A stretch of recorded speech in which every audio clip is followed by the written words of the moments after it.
বন্ধুরা, ballistic missile ভীষণ ভয়ানক হয়, বিশেষ করে তখন যখন এর মধ্যে একটা পরমাণু হাতিয়ার লাগানো থাকে। পরমাণু হাতিয়ারের সঙ্গে একটা ব্যালিস্টিক মিসাইল গোটা শহরকে ধ্বংস করতে পারে, আর একাধিক ব্যালিস্টিক মিসাইল তো একটা দেশকেও ধ্বংস করে দিতে পারে। ব্যালিস্টিক মিসাইলের টেকনিক এত বেশি অ্যাডভান্স হয়ে গেছে যে একটাই ব্যালিস্টিক মিসাইল অনেকগুলো পরমাণু হাতিয়ার নিয়ে যেতে এখন সক্ষম, যা শত্রুর বিশাল ক্ষতি করতে পারে। ভারতের দুটো শত্রু দেশ চীন ও পাকিস্তান পরমাণু হাতিয়ারে পরিপূর্ণ, আর তাদের সঙ্গে লড়ার জন্য ভারতের কাছে ভালো হাতিয়ার থাকাটা প্রয়োজন। সেই সঙ্গে ভারতের কাছে নিজেকে ডিফেন্স করার জন্য একটা ভালো ব্যালিস্টিক মিসাইল ডিফেন্স সিস্টেম থাকাও অনেক জরুরি, আর ভারত এই নিয়ে এখন কাজ করছে। ওদিকে এই নিয়ে একটা অনেক বড় খবর বেরিয়ে সামনে আসছে, যেই ব্যাপারে এই ভিডিওতে আমরা কথা বলবো। ভীষণই রোমাঞ্চকর হতে চলেছে, সেই জন্য শেষ অবধি অবশ্যই দেখুন। আসলে বন্ধুরা, ভারত স্বদেশী ব্যালিস্টিক মিসাইল ডিফেন্স সিস্টেমের মিসাইলের সিরিয়াল প্রোডাকশনের অর্ডার দিয়ে দিয়েছে, যেখানে প্রথম মিসাইলের নাম পৃথ্বী এয়ার ডিফেন্স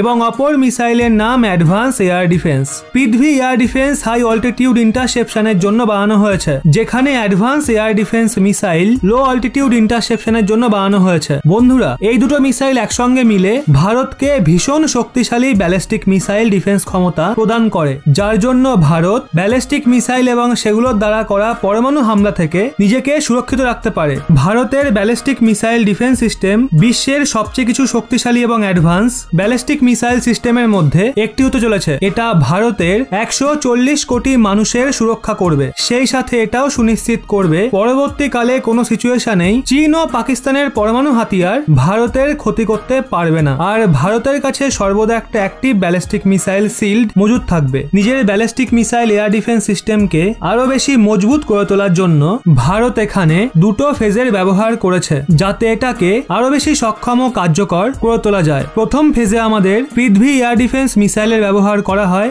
যা সবার প্রথমে কোনো টার্গেটে হামলা করে। তখন যদি এই প্রথম ফেজে শত্রুপক্ষের মিসাইল বেঁচে বেরিয়ে যায় আর পৃথ্বী এয়ার ডিফেন্স মিসাইল সেটাকে মাটিতে না ফেলতে পারে, তখন দ্বিতীয় ফেজ শুরু হয়, যেটাই ওই ব্যালিস্টিক মিসাইলকে মেরে মাটিতে ফেলার জন্য ভারত অ্যাডভান্স এয়ার ডিফেন্স মিসাইলের ব্যবহার করবে। এর ফলে এই বিষয়টার সম্ভাবনা অনেকটা বেড়ে যায়। শত্রুপক্ষের কোনো ব্যালিস্টিক মিসাইল ভারতের মাটিতে এসে পড়তে পারবে না, আর ভারত সেটাকে সফলতাপূর্বক আকাশেই ধ্বংস করে দেবে। বন্ধুরা, পৃথ্বী এয়ার ডিফেন্স মিসাইল একটা exo atmospheric anti ballistic missile. Prithvi missile নিজের সঙ্গে 40 কিলোগ্রামের ওয়ারহেড নিয়ে যায়, যাতে শত্রুপক্ষের মিসাইলকে হারানো যায়। এর হামলা করার ক্ষমতা 3000 কিলোমিটার, আর এই মিসাইল আকাশে 80 কিলোমিটার উচ্চতার মধ্যে উঠতে সক্ষম। সেই সাথেই নিজের শত্রুপক্ষের ওপর শব্দের গতিবেগের থেকে 5 গুণ বেশি জোরে হামলা করে, যাতে শত্রুর মিসাইলের বাঁচার কোনো সম্ভাবনাই থাকে না। ওদিকে বন্ধুরা, এই মিসাইলকে BML-A28 লঞ্চ প্ল্যাটফর্ম থেকে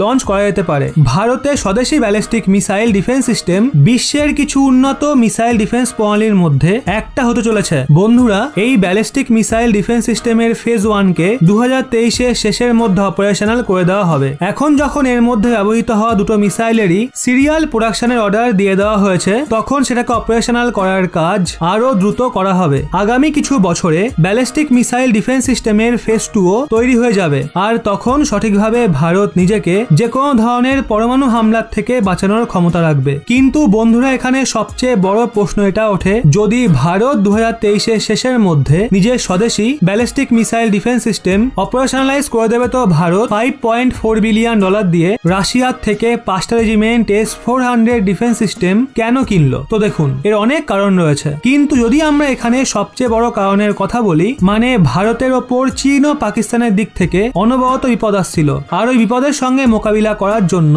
ভারতের কাছে তৎকালীনভাবে একটা ব্যালিস্টিক মিসাইল ডিফেন্স সিস্টেম থাকা জরুরি ছিল। S-400 ভীষণ সক্ষম এয়ার ডিফেন্স সিস্টেম, এই কারণেই ভারত রাশিয়ার থেকে এটাকে কিনেছে। এছাড়া BMD, যেটা ভারতের ব্যালিস্টিক মিসাইল ডিফেন্স সিস্টেম, সেটাকে এক জায়গা থেকে অন্য জায়গায় নিয়ে যাওয়া যায় না, কিন্তু S-400 একটা মোবাইল সিস্টেম, আর প্রয়োজন পড়লে সেটাকে এক জায়গা থেকে অন্য জায়গায় খুবই সহজে নিয়ে যাওয়া যায়, যার জন্য ভারত মোবিলিটি পায়। তবে যাই হোক, S-400 ও ভারতের স্বদেশী ব্যালিস্টিক মিসাইল ডিফেন্স সিস্টেম একসঙ্গে মিলে কাজ করতে চলেছে, যার জন্য ভারতের সুরক্ষার ক্ষমতা অনেক গুণ বেড়ে যাবে, আর এই দুটো সিস্টেমই ভারতের সুরক্ষার জন্য ভীষণ গুরুত্বপূর্ণ। তো বন্ধুরা, এই সিস্টেমকে তৈরি করা ভারতীয় বিজ্ঞানীদের জন্য আপনারা কতটা গর্ববোধ করছেন নিচে কমেন্টে অবশ্যই জানান।